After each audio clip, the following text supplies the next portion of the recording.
கொள்கையே கொள்ளைதானே. இதெல்லாம் மக்களுக்கு யாருக்கும் தெரியாதுன்னு நினைச்சிட்டு இருக்கீங்களா? எங்க கட்சி ஒன்றும் சங்கரமணம் இல்லைன்னு சொன்னது யாரு? யார் சொன்னாங்க? ஏன் சொன்னாங்க? எதுக்கு சொன்னாங்க? இப்ப உங்க கட்சியில என்ன நடந்துகிட்டு இருக்குது அதையும் கொஞ்சம் யோசிச்சு பாருங்க, இதையும் கொஞ்சம் யோசிச்சு பாருங்க.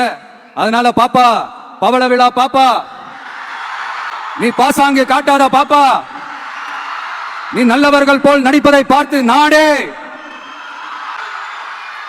பாப்பான்னு சொன்னோம். அப்ப கூட பாத்தீங்கன்னா பாப்பான்றது ரொம்ப ஆசையா பாசமா சாஃப்டா தான் சொன்னோம். அதையே நீங்க அதிர்ச்சியா எடுத்துக்கிட்டீங்கன்னா அதுக்கு நாங்க என்ன பண்றது? அதே நீங்க விமர்சனம்னு சொன்னீங்கன்னா நாங்க என்ன பண்றது? இன்னும் நாங்க விமர்சனம் செய்ய ஸ்டார்ட் பண்ணவே இல்லையே, இன்னும் நாங்க அடிக்க ஸ்டார்ட் பண்ணவே இல்லையே, அதுக்குள்ள அலர்னா எப்படி?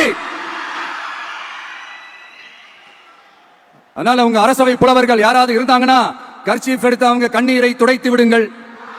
சரி, அது அவங்க பிரச்சனை, அவங்க பாத்துக்கிட்டோம். நமக்கு எப்பவுமே மக்கள் தாங்க, மக்களுடைய பிரச்சனை பத்தி பேசுறது தான்.